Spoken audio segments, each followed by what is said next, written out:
morning everyone, and welcome to my channel.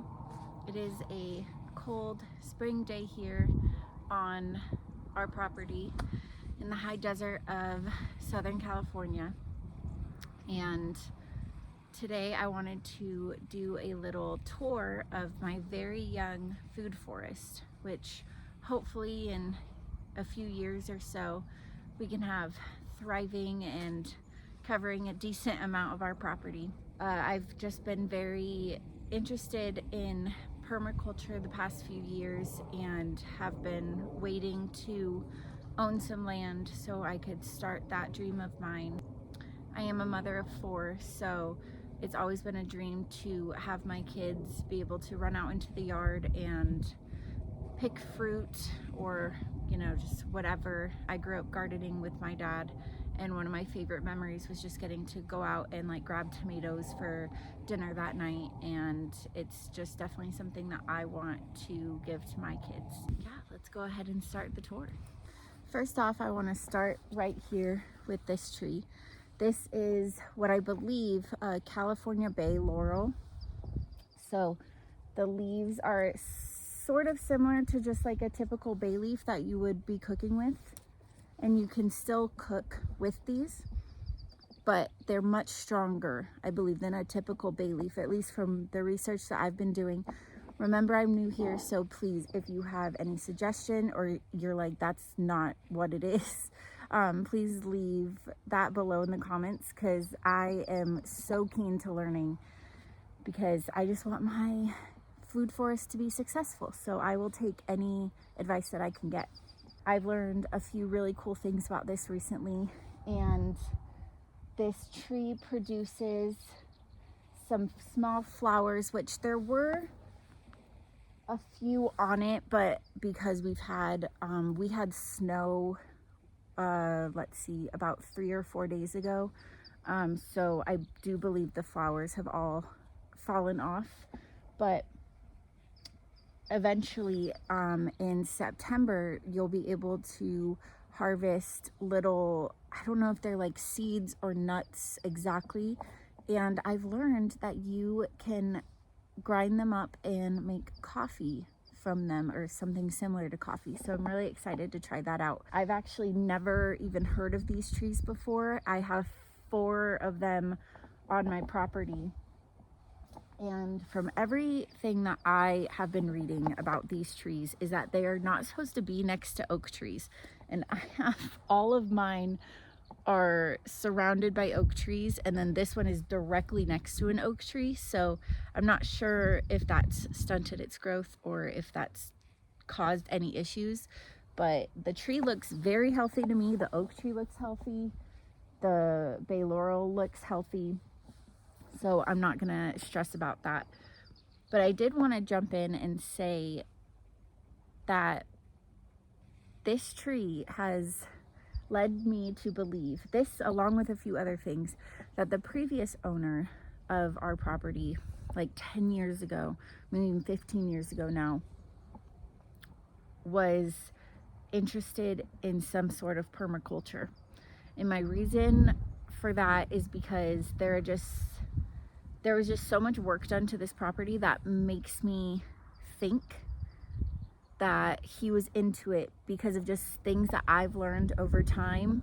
It looks like he has integrated some of the permaculture beliefs into his system, and I'll be showing you guys a little bit of that. But when I toured this property, I was so excited because I thought, did this previous owner enjoy permaculture like I do? So that was, of course, a selling point, but it didn't even need any of that to be sold. Anyway, I'll stop blabbing and we'll continue with the tour.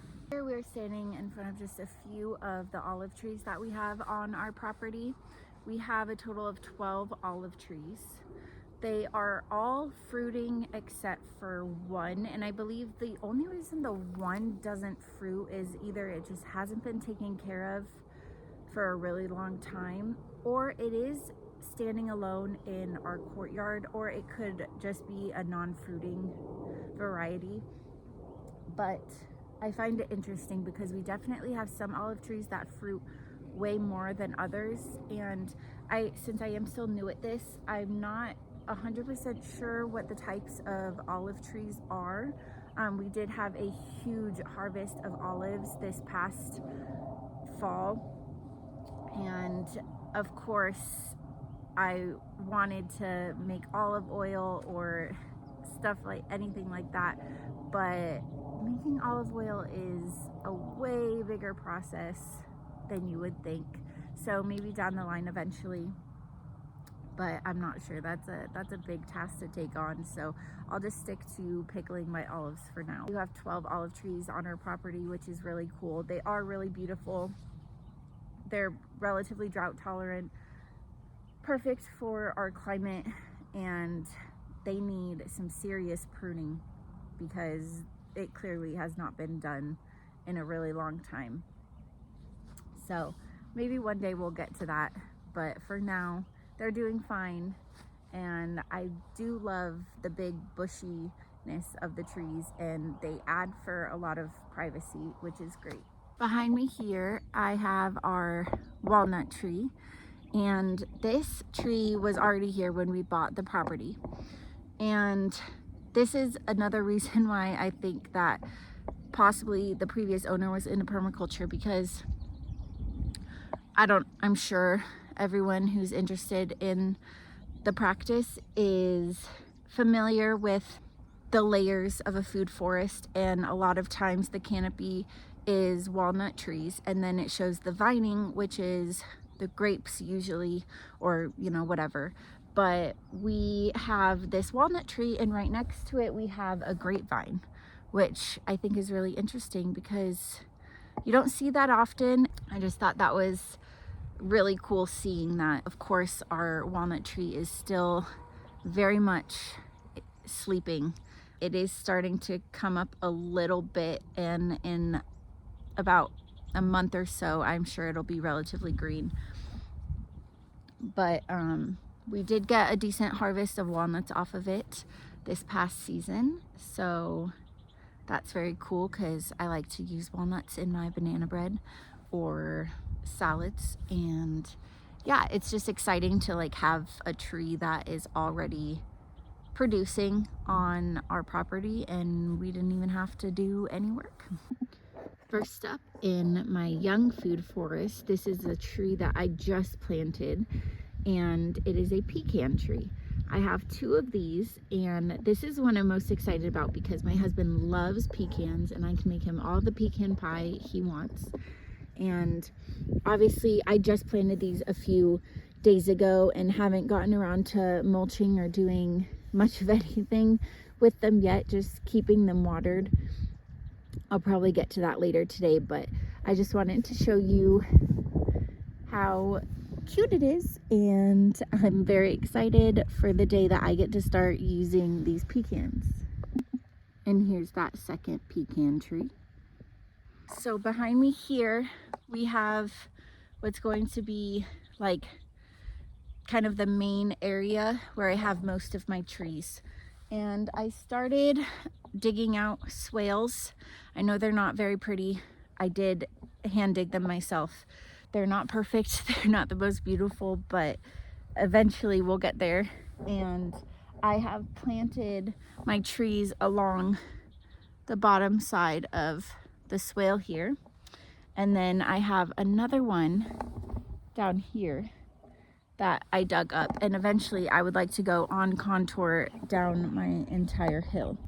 I want my entire hillside just covered in trees. Here we have another nut tree. This is a chestnut tree. I actually got these free from my last tree order that I did. Went with Foodforest Nursery. I'll go ahead and put in a link to their website below.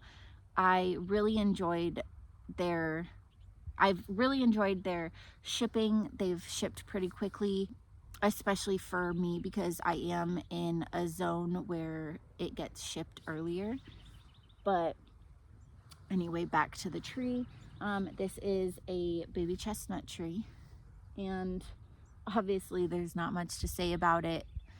Its leaves are already dead, but they came dead. I just planted it, so I'm not too worried.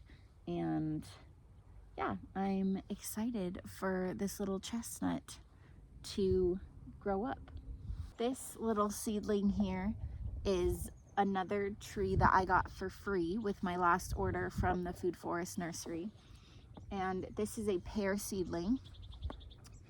And yeah, again, just another little guy that will be growing up, and I got 2 free pear seedlings from this order. This tree I planted about a month ago. This one is an American persimmon, and I've already mulched around it. I mulched around this one right after I planted them. It hasn't been showing really any signs of growth, but maybe we'll get there soon. Now this little guy, I believe, is a false indigo. Now I made the beginner Foodforest rookie mistake, and I forgot to label this, like some of these trees, and I know that one's the persimmon next to it, but I completely forgot what this one is. But I'm going to say it's my false indigo. I'm like 90% sure, but that's the beauty of gardening, is sometimes you just discover things, and we'll probably discover within the next year what tree this is. This one here I'm extremely sad about. This one is my elderberry, and I broke it. I broke him. He's a very small seedling, and I just snapped him in half, just not being responsible enough. Now, the plus side is that I kind of got a second tree out of it, because the top of this one is already flowering, I guess you could say. So, and it's already started to root. So there is a positive to that. And this little guy is starting to root as well. Well, he already has rooted, and well, is starting to root, and he is also flowering. So I'm not too worried about it. Sometimes there's just blessings in disguises, and this guy seems to be doing just fine. This little guy here is where I am thrown on whether this one is my false indigo or if this is my smooth sumac. I think this one's my smooth sumac, but that one that I showed earlier could be my smooth sumac, or this one, and this one could be my false indigo. I'm sure I could figure it out just by looking at the difference. If you can tell, this one is kind of in a Y shape, so I could probably figure that out relatively easy. Again, like I said, this is a learning process for me, and I love discovering new things. That's why I've started gardening, and yeah, so we'll find out in a few months' time what that is. This plant right here next to, I just have weeds everywhere, weeds galore. This is my raspberry bush, and it is also already starting to flower. So I'm very excited for that. Super excited to have raspberries. Raspberries are something that my kids just absolutely devour. So when I can get this bush nice and big and pick fresh raspberries off of it, it's very exciting. So yeah, I'm just happy to see that it is healthy and doing well. I don't know how well you can see this guy. This is another persimmon tree, an American persimmon, and he also broke. This one was not particularly my fault. However, I did not protect him, and either my dog ran him over or possibly a jackrabbit. We have big old jackrabbits out here, and they are fast, and I doubt they care whether they run into one of my little seedlings. We have a Kusa dogwood. I'm not completely sure I'm saying that right. This is kind of more of just an experiment. It does usually go up to zone 8, I believe, and I really wanted to test it out and see if I could get it to do well here and thrive. I do have it in partial shade under this pine tree, so I think it'll be okay with the intense heat, but again, I am here to experiment and learn and see what ends up working. This guy here is my Jan gooseberry, and he is already starting to flower a bit, so that's very exciting. And this is one of 2 varieties of gooseberries that I got. And this guy's cool. I didn't realize gooseberries have thorns. So discovering something new. And yeah, I'm excited for these guys. This is also another tree that is more of a up to zone 8, but we are experimenting here. Now this little guy right here is a goji berry. And about 4 years ago, I was so obsessed with goji berries. I ate them like crazy. It was part of like the superfood craze. And when I saw that there was a goji berry tree, I said, I gotta have it because those make wonderful, wonderful dried fruits, and I can add them to oatmeal or whatever, and they're a perfect snack for kids on the go. So I was very excited when I saw this little guy. Here we have a bounty peach, and this tree is just already so beautiful. It just has this red hue to it that I love, and I am very excited to get started with this guy. Another broken little branch, but that's fine. He could use some pruning anyway. This is one of 2 varieties of peach that I have, and I believe this one goes up to zone 10 if I remember correctly. Yeah, just a beautiful, beautiful tree. This guy here is a witch hazel. It is another tree that I got for free from the Foodforest nursery.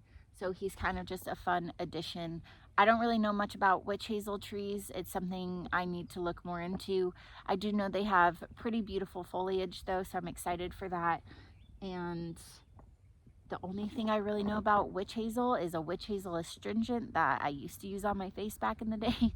So I don't know if that has anything to actually do with the tree, but we will see. Here we just have another chestnut. Here is my second variety of peach. This one is a La Feliciana peach, and this one has a little bit of red, but this one's a little more green. I'm not sure if that's just due to it being a young tree or if that ends up being like one of the color variations of the tree.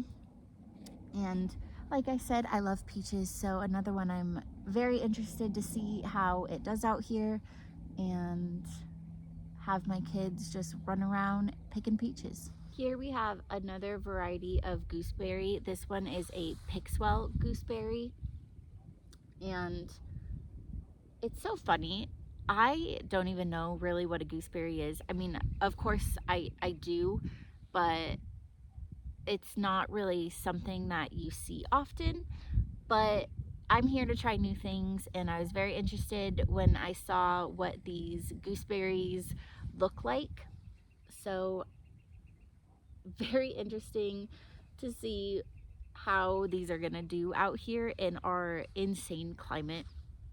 And it looks like it's doing fine so far. I mean, it is starting to flower, and yeah, we will see how that goes. Here we have a red lake currant, and what I find interesting about the currant is they look very similar to the gooseberry right now, but I know it is the red lake currant.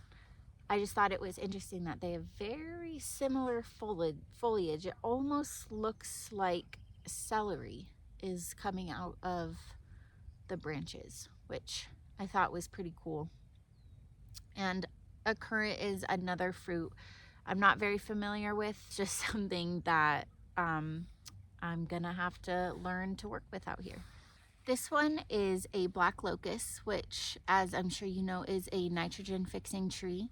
And I would love to eventually get a few of these. They are very beautiful trees, and I plan on getting more nitrogen fixing trees, or at least nitrogen fixing plants in general. And I'm excited to see how this one works. Use it as possibly like a chop and drop. And it is very young, and of course we have plenty of years until it's probably nice and big to where I can use it as a chop and drop. But it's going to be very beautiful, and you know, you got to start somewhere. This tree right here is my first tree that I planted myself. My dad actually gave it to me for my birthday. And this is an apple tree, and it is a semi-dwarf pink lady apple. And this is one of 4 or 5 apple trees that I have. My other apple trees though, besides this one, they're seedlings, so they're pretty small, and I've grown all of those from seed.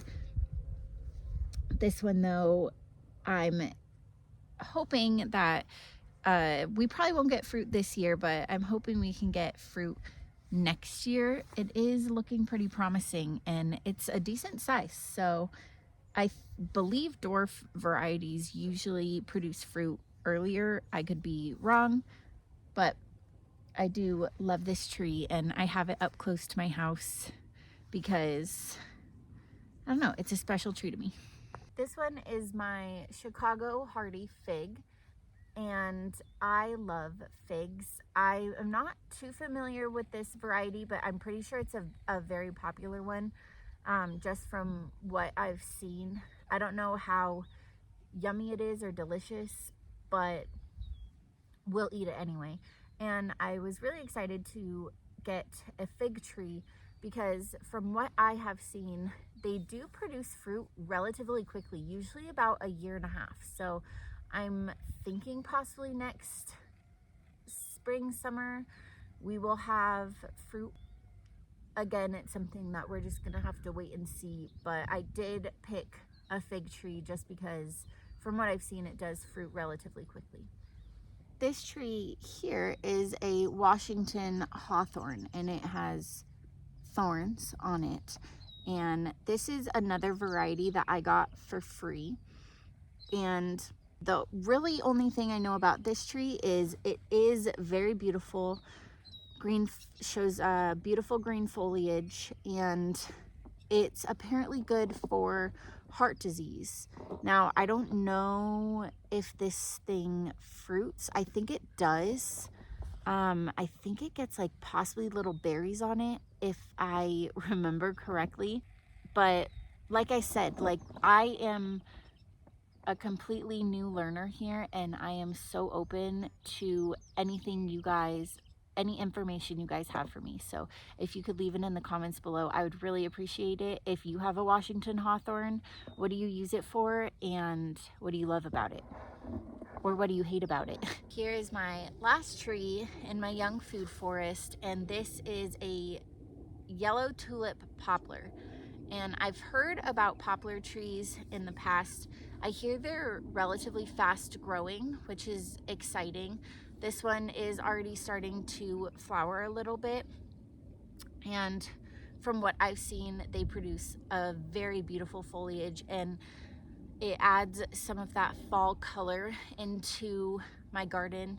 Here in Southern California, we don't get a lot of color changing trees. I mean, we do have them, but they're very sporadic. So you don't just have this huge forest of orange and yellows. And from what I've seen, this one does turn a beautiful yellow color in the fall.